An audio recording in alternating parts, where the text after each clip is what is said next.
conférence de presse du sélectionneur national, M. Aliou Cissé, qui va publier dans un instant la liste des joueurs convoqués pour les 2 prochains matchs amicaux que le Sénégal va jouer contre le Gabon et contre le Bénin les 22 et 26 mars prochains. Alors, Monsieur Aliou Cissé est accompagné par le responsable des compétitions internationales, M. Cheikh Ahmed Tidiane Seck, et Mayacine Mar, directeur technique national, avec bien entendu des membres du comité exécutif et de l'administration fédérale. Le principe, vous le comprenez déjà, après lecture de la liste, nous allons passer aux questions, d'abord en français, et puis nous allons conclure avec le Wolof. Sans tarder, coach, je pense que vous allez prendre la parole et lire la liste, s'il vous plaît. Merci beaucoup, Kara. Bonjour à tous. D'abord, je vous souhaite à tous un bon ramadan. Je crois qu'aujourd'hui, il n'y a pas de bouteille d'eau. Je ne risque pas de... Voilà. Donc, comme vous le savez, il y aura 31 joueurs qui seront convoqués pour ces 2 rencontres-là qui se dérouleront en France, à Amiens, le 22, et puis le 26. Dans ce groupe, il y aura effectivement de nouveaux joueurs parce que dans l'idée de vouloir ouvrir cette équipe-là après la CAN, de souffler du sang neuf, apporter de nouveaux joueurs aussi pour qu'on puisse justement sur ces matchs amicaux-là leur donner la possibilité de montrer et de faire leurs preuves, tout en gardant aussi une certaine continuité. Edouard Mendy, Seny Dieng, Mori Diaw, Kalilou Koulibaly, Abdou Diallo, Abdoulaye Seck, Aruna Sangaté, Abdoulaye Ndiaye Diakhaté, Seydou Sano, Fodé Ballo Touré, Moussa Niakhaté, Ismaël Jacob, Formose Mendy, Nampalis Mendy, Idrissa Gana Gueye, Pape Matar Sarr, Pape Alassane Gueye, Pathé Ciss, Dion Lopi, Cheikhou Kouyaté, Lamine Camara, Habib Diarra, Sadio Mané, Iliman Ndiaye, Ismaïla Sarr, Ahmadou Bamba Dieng, Mamadou Lamine Camara, Boulaye Dia, Amara Diouf. Voilà les 31 joueurs concernés pour ces 2 matchs amicaux, tout en sachant qu'il reste une journée aujourd'hui, demain et dimanche, en espérant que tout le monde arrivera en bonne santé. Et j'espère vous voir aussi en France, comme vous le faites d'habitude, venir supporter l'équipe et être derrière l'équipe. Merci beaucoup. J'attends vos questions. Ok, merci coach. Nous allons ouvrir une première liste des intervenants. Oui, Sadio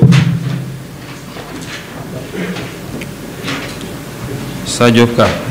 Oui. Amadou.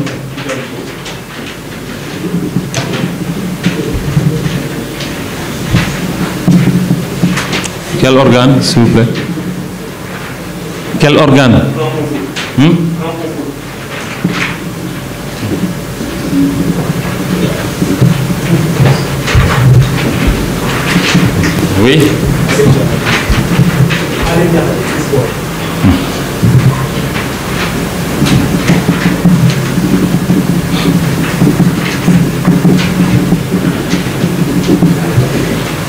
Au fond, oui.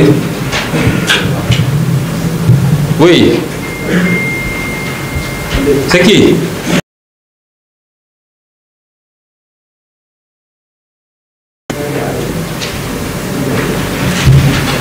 Madame Kandé. Oui.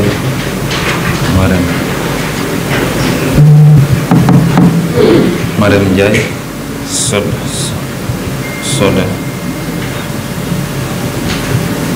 Sur le cam, oui.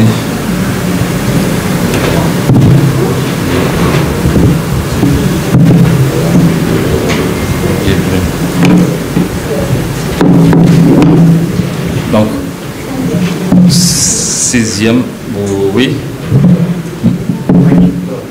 Magnifique.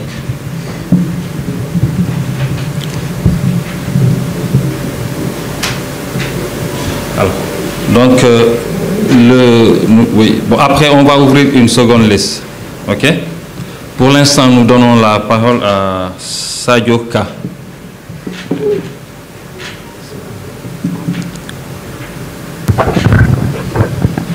Bonjour coach, c'est Sadio Abibouka du groupe des médias. Vous vous dites bien que depuis l'élimination du Sénégal, on n'a pas eu l'occasion de se retrouver. En fait, ma question, elle est plutôt personnelle vis-à-vis de votre ressenti. Après cet échec en Côte d'Ivoire, vous avez été hué à l'aéroport Blaise Diagne. Je voudrais savoir, vous, sélectionneur Aliou Cissé, quel a été votre ressenti face aux exigences des supporters sénégalais?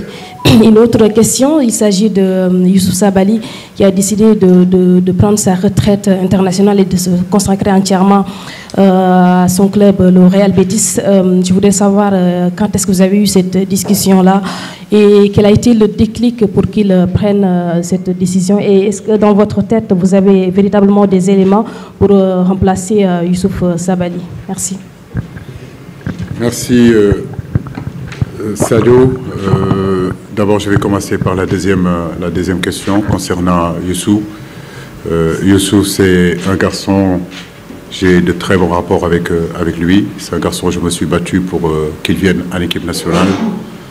Un très bon joueur, à son poste pratiquement l'un des meilleurs sur le continent. C'est un garçon qui a toujours été honnête avec moi. J'ai toujours tenu un discours d'honnêteté avec lui et de franchise. Et je sais que s'il va jusqu'à prendre la décision de ne pas revenir en sélection, c'est un garçon très mature, c'est que ça a été mûrement réfléchi. C'est vrai que ces dernières années aussi, si on regarde par rapport au nombre de matchs qu'il a joué sur ces 3 années, depuis qu'il a signé au Betis de Séville, il n'a pas beaucoup joué. Il a eu souvent énormément de problèmes de santé. Bon, voilà, donc quand un garçon comme Youssouf, aussi équilibré qu'il est, aussi droit qu'il est, aussi honnête qu'il est, vous appelle pour vous dire « Coach, j'ai bien réfléchi, je veux arrêter », tu as beau essayer de le convaincre, mais en réalité, tu ne pourras pas le convaincre. Parce que je le connais, le garçon. Je sais que c'est un homme de parole. Je sais que ce n'est pas un menteur.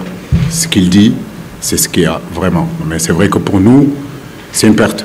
Voilà, ça c'est sûr, parce qu'on aurait aimé qu'il continue à arborer ce maillot de l'équipe nationale, à défendre les couleurs de l'équipe nationale.